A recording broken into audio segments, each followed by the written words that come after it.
Assalamualaikum warahmatullahi wabarakatuh.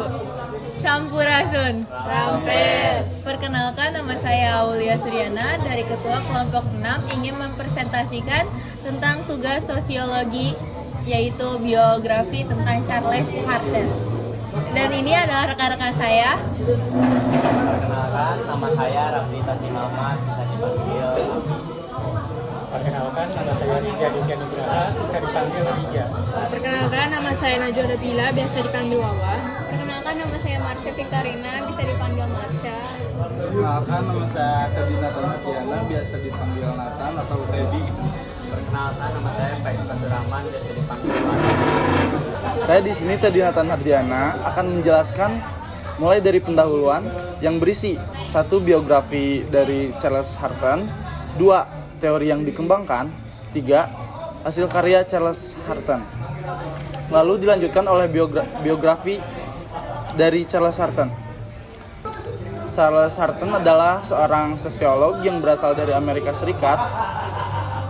Ia lahir pada tanggal 17 Agustus 1864 dan wafat pada tanggal 8 Mei 1929.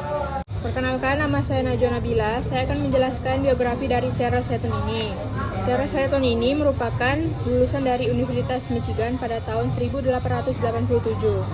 dan kembali 1 tahun kemudian untuk belajar lagi, belajar ekonomi politik dan sosiologi. Dan pada tahun 1892 ia pun mulai mengajar ekonomi dan sosiologi di Universitas Michigan tersebut. Dan pada tahun 1894 ia melanjutkan studi untuk mengejar gelar PhD. Saya Rafli Tasim Ahmad melanjutkan biografi. Beliau lebih menyukai pendekatan empiris dan observasional dalam penelitiannya, meskipun dia menghargai penggunaan statistika. Dia lebih menyukai studi kasus, seringkali menggunakan anak-anaknya sendiri sebagai subjek pengamatannya. Dia meninggal karena kanker pada 7 Mei 1929. Nama saya Aulia Suryana, biasa dipanggil Ayah, ingin melanjutkan tentang sosiologi menurut Charles Harten. Adalah ilmu pengetahuan yang mengembangkan konsep mengenai hubungan timbal balik dan hubungan yang tidak terpisah antara individu dan masyarakat.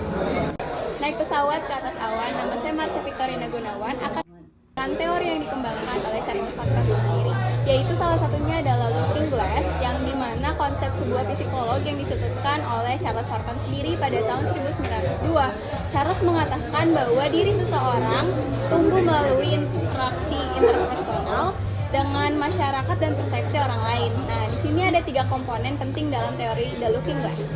Yang pertama, kita membayangkan bagaimana kita terlihat oleh orang lain, dan yang kedua, bagaimana kita dari pendapat orang lain mengenai diri kita. Yang ketiga adalah kita mengembangkan diri kita berdasarkan penilaian orang lain.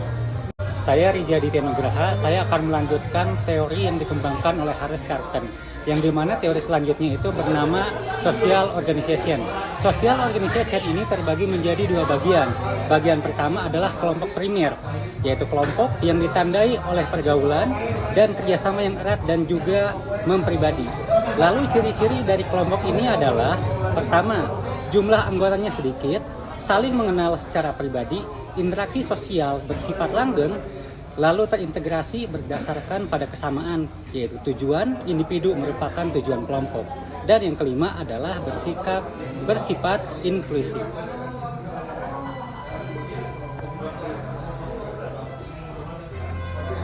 Lalu bagian yang kedua dari social organization adalah kelompok sekunder, yaitu kelompok yang terdiri dari banyak orang dan bekerja sama, tetapi hubungannya bersifat longgar. Ciri-ciri kelompok ini yaitu: 1.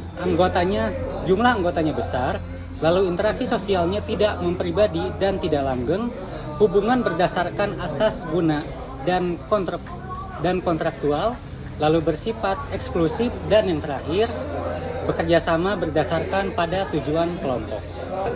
Saya Paik, di sini saya akan menjelaskan 3 karya buku dari Charles Harten. Yang pertama ada buku yang berjudul Human Nature and the Social Order 1902 yang berisi Konsep diri bangun bukan dalam kesendirian, melainkan dalam lingkungan sosial. Dengan cara ini, masyarakat dan individu tidak terpisah, melainkan dua aspek yang saling melengkapi dari fenomena yang sama. Dan yang kedua ada berjudul Social Organization tahun 1993 yang berisi tentang The Looking Glass Self, mengacu pada gambaran diri yang didasarkan pada bagaimana kita berpikir orang lain melihat kita. Dan buku yang terakhir yang berjudul On Self and Social Organization pada tahun 1991. Buku ini berisi tentang individu mengembangkan konsep diri mereka dengan mengamati bagaimana mereka dipandang oleh orang lain. Sebuah konsep yang Kale ciptakan sebagai diri kaca. Terima kasih.